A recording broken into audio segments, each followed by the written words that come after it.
cool cats and kittens. It's Carole at Big Cat Rescue with Chaos Caracal, and I have another test going on. I got this. It's either going to be a brilliant idea or a stupid idea, depending on how it sounds. But I got this idea that one of the issues I always have going live is there's so much wind noise, especially in March and April. Man, it's such a windy month. And so, you know those big fluffy covers that you see on professional microphones? I bought the biggest one of those that I could find and cut it so that it could slip down over my stabilizer, and then used a rubber band. This looks so cherry-rigged. But anyway, I got it hooked to my camera here, and hopefully you guys can see Chaos and hear without a lot of wind. So if that's not the case, if you can't hear, or if you're still hearing the wind, please let me know. This is looking really dark. Try to get a different angle on her. Hopefully I won't scare her away. Oh no, boy. This is better.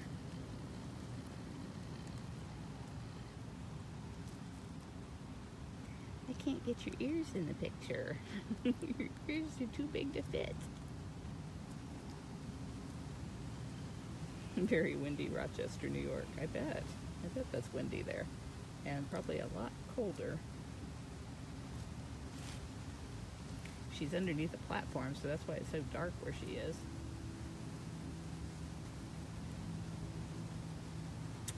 Luana says she's not hearing wind, so that's good. I can hear it, so if you guys can't hear it, that's great.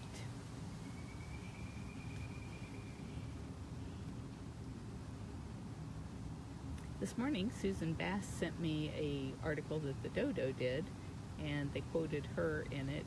You guys may have seen that viral video that went around of that white lion pawing at the toddler in front of the plexiglass, and the Dodo did a great expose on how dangerous that is, especially at that facility that's had cats break through the plexiglass before.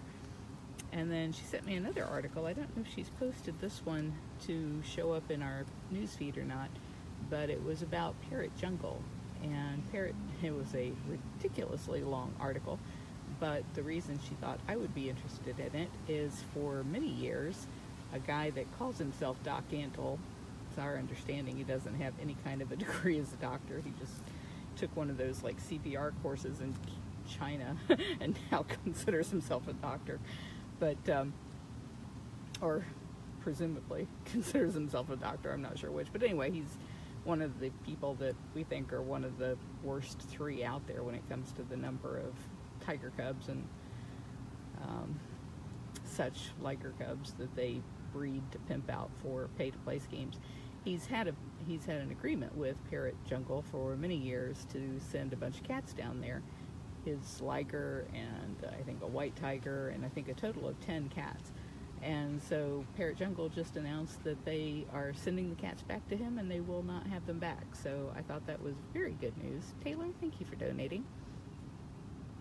And it's just one more bit of evidence in our quiver of evidence that people are becoming more enlightened about big cats, and they're realizing these cats don't belong in cages and shouldn't be treated that way, shouldn't be kept in tiny little enclosures, and I don't think they should be kept in cages, period, but especially down there, they just did not have the room. So Caitlin, thank you for donating.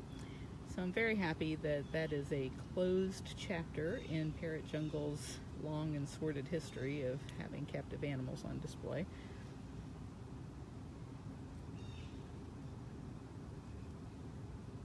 Well, if you're going to go to sleep on us, I think I need to go find some more cats, but I don't know how fortunate we will be in that arena. Terry, thank you for donating. I know, you're hissing at me.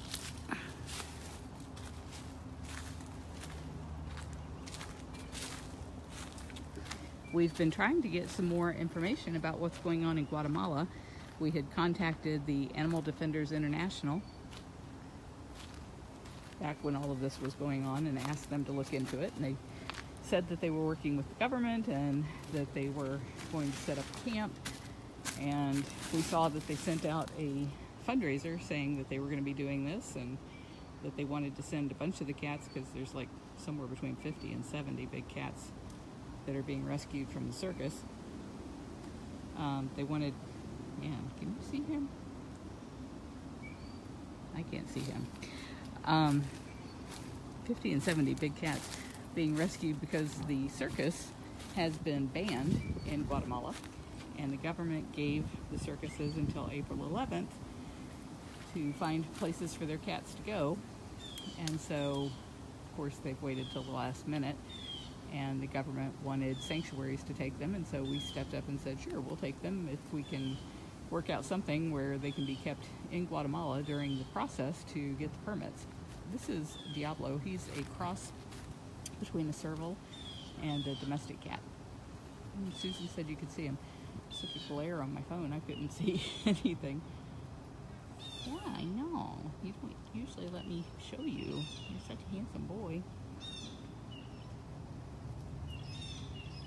So I know that Animal Defenders International was working on getting the government to agree with them to set up a temporary camp, and they were looking for locations, and all of that stuff was happening. And so we said, okay, all of the money that you guys donate to Facebook fundraisers during the month of April, we will earmark for that Guatemala tiger rescue effort.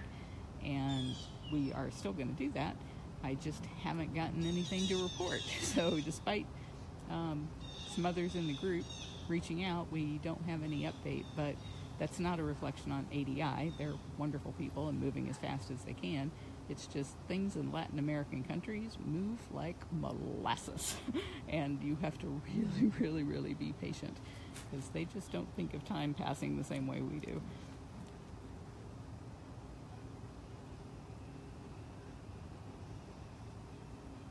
Here in America, we're so accustomed to instant gratification and getting things done right away, and that's just not how things work there.